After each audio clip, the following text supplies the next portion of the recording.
রাব্বি মূর্খ, আমার ছোট করে কথা বলা নিয়ে। তুমি যে মিথ্যাবাদী। কিন্তু এই আল্লাহ যদি সহায় হয়, রাব্বি, তোর আব্বা আমারে বলিস বিল্লাল বলছে নাকি আমার আবার জন্ম নিতে হবে। আর রাব্বি ভাই, এই লেউটার ভাই বিল্লাল বলতাছে আপনারে আবার জন্ম নেওয়া লাগবো।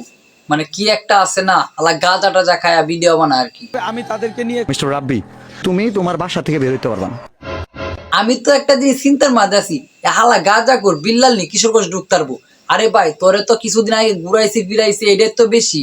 তুই এনয় আবার বাপসু দাস, তুই শেরপুর থেকে বলতাছস তুই আয়া কিশোরগঞ্জ বাইরে হইতে না বাসার থেকে, তুই নিয়ে ঢুকতারবি। আচ্ছা এতক্ষণ তো ট্রেলার দেখাইলাম, এখন বিস্তারিত জানুন। তাই থেকে এই ঝগড়াটা সৃষ্টি হয়েছে রাব্বি ভাই আর তরসব বিল্লালের। রাব্বি, তুই আমার না চিনো, তোর বাবা আমার চিনে। ঠিক আছে, এটা বিষয়টা বুঝতাম পারছি। হ্যাঁ না চিনলে আর বাপে চিনে। তুই যে একটা মানে কি মাল যে তোর মাল করলে তোর না চিনে কেডা আবার। হাল্লা তুই একটা গাঁজা টাজা খায়া এরকম ভাবে কিরকম বলছ, এই তোর থেকে মানে ফেসিলিটি কি রাব্বি ভাইয়ের কম আছে নাকি? তুই কি বলস, গাঁজা টাজা খাস নাকি? এর কোনো আত্মীয় স্বজন নাই, শুভাকাঙ্ক্ষী কেউ নাই, তাকে নিয়ে আপনারা একটু পাবনা নিয়ে ভর্তি করে দেন। আচ্ছা বিল্লালে এরকম করে কিসের জন্য আপনারা কি জানেন? আপনি সব খুলে বলুন। আচ্ছা আপনাদেরকে এরকম কিছু তথ্য দিব, আজকে আপনারা দেখে বুঝতে পারবেন কোনটা ভুল কোনটা ঠিক। তুমি মেয়ে, এখন তুমি কি চাইলে ছেলে হইতে পারবা? এটা চাইলেও সম্ভব না। আর তসব বিল্লাল যে লুকে লুকে গাঞ্জা খা, চাইলেও সে হাজি সাহেব হইতে পারবো না। যা তসব বিল্লাল মানবতা ফেরলো হইছে দেখিয়ে সে কি গাঁজা টাজা নেশা টেশা করতে পারবো না? না, সেও তো একটা মানুষ, সে তো চাইলে এটা করতে পারে। শুধু আপনি না, বাংলাদেশের মধ্যে 90% মানুষ বিশ্বাস করে না সে যে একটা মানুষ। কেন বিশ্বাস করে না? এই কারণেই কিছুদিন আগে গাঞ্জা টাঞ্জা খায়া উমরকে বয়কট করে দিতে 63 জেলা থেকে। গাজীপুর ছাড়া বাকি 63 জেলায় উমর বয়কট। ঘুম থেকে উঠে আমি হুট করে দেখি মানে 24 ঘন্টা পরে নাকি আমি 64 জেলা থেকে বুঝলেন, যে নিজে বয়কট হয়েছে দেশের থেকে সে নিজে জানে না তাকে বয়কট করে দিছে।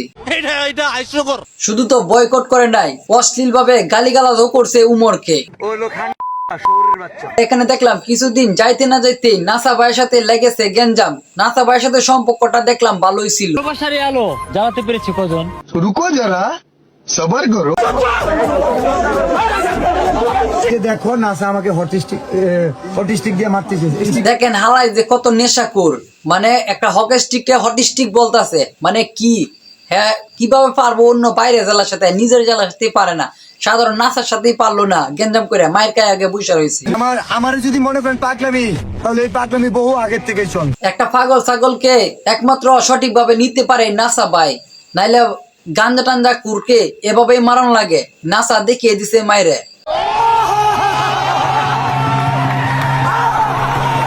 হালাই কি গাঁজা টাজা খা নাকি? নাসা ভাই যে হকি স্টিকতে মারতে গেছে এটাকে পাবলিশ করে বলতে হয় নাকি? হালা বেলায় যা কিছু শরম টরম আছে নাকি? একটা দিনই চিন্তা করছেন নাসা ওকে সন্ত্রাসী বানাই দিল এই লেউটার ভাই তরসব বিল্লাহ। নাসা বিনোদন টিম এন্ড সন্ত্রাসী নাসা। জীবনে অনেক বড় বড় গাধা দেখেছি, এই তোমার মতো এত বড় গাধা দেখি নাই। আপনারা দেখতেছেন তরসব বিল্লাল। কিছুদিন আগে দেখলাম জুয়েল ভাইয়ের সাথে দেখলাম তরসব বিল্লালে ভালো একটা সম্পর্ক ছিল, কিন্তু কিছুদিন যাইতে না যাইতে গেঞ্জাম লাগা গেছে।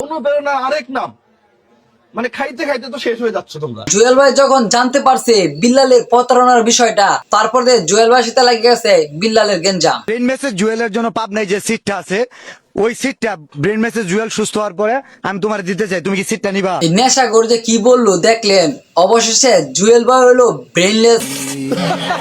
জুয়েল ভাইয়ের মতো মানুষ যদি ব্রেনলেস হয় তাহলে এতে সে বালাকাটা তরসব বিল্লাল। বাংলাদেশে প্রতি মাসে 30 দিন না 30 দিন 1 মাস 30 লক্ষ করে টাকা প্রতি মাসে মানুষকে দিতে পারবো।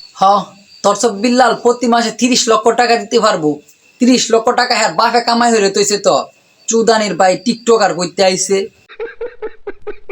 100 আমার 100 ভক্ত 1000 করে টাকা দিবে, 1 লাখ টাকা হয়ে যাবে। আচ্ছা যদি হ্যাঁ 100 ভক্ত যদি 1000 টাকা না দেয় তাহলে কি হইব? আরে ভাই যদি না জানেন তাহলে জানতে হবে তো। এই যে বিষয়টা হইলো, না হলে মানুষকে বাটপার সিটার বলবে। রাব্বি মূর্খ কেন জানো?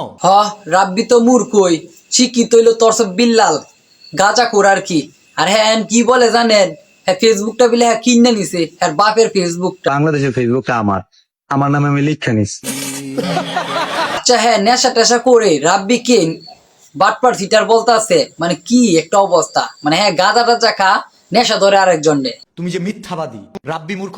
আমি ভুল কথা বলে ফেলি এবং আমি কথা বলতে পারি না গুছিয়ে। রাব্বি ভাই প্রত্যেকটা কথাই বলতাছে যে আমি গুছিয়ে গাছা কথা বলতে পারি না, আর সেটা হলো বড় কথা নয়। বড় কথা হলো কেন রাব্বি ভাই মানুষের পাশে দাঁড়ায়, এটা হইলো বড় কথা। বাট সমস্যা হলো তুমি অনুপ্রেরণা হইতে চাইছো, তুমি থটস অফ বিল্লাল হইতে চাইছো। আরেকটা কথা হইলো সেবা কেন অন্যজনে করতো, সেবা শুধু গাঁজা করতো, অর্থ বিল্লালে করবে। কথা সত্য। এই যে অনুপ্রেরণা হইয়া সেবার মাঝে একটা বিজনেস আছে কেন, তো এখনো এই বিষয়টা ধরতে পারছেন না। সমাজ সেবার মাঝে জানেন কি করে, মানুষকে 10% এর মাঝে 5% মানুষকে দে আর 6% হের পকেটে পড়ে। মানে একটা বিজনেস হইলো, এর লেগে কাউকে হিসাব দেয় না। ওর সাথে কোনো কন্টেন্ট ক্রিয়েটরের একটা মিল মহব্বত নাই, কারণ এই যে ইসরায়েলের মতো আর কি, কোন দেশের সাথে ভালো সম্পর্ক নাই। এরকম হইলো হ্যার কন্টেন্ট ক্রিয়েটর মাঝে হ্যার ভালো সম্পর্ক ভালোদের মাঝে নাই, খারাপ সম্পর্ক। এই যে গাঁজা করে গেছে দাদা পাবনা, তাহলে এক কাজ করলে কি হয়, মানসিক হাসপাতালে ভর্তি করে দেওয়া দরকার পাবনাতে। না না তাহিরি ভাই, এভাবে বাইরে লইতো না। এখন বলেন দুষ্কার এখানে আর গুন্ডাকার। দর্শক বিল্লালের কিরকম ব্যবহারটা করলো দেখলেনি তো, হ্যার ফেসবুকের মালিক হ্যার বাপের ফেসবুকটা। জুতা রাখো মন ডাক করে বাবা, জুতাটা খুললা উল্টা ফিসটা দিয়া যদি বাইরের তারতাম জন্মের মতন।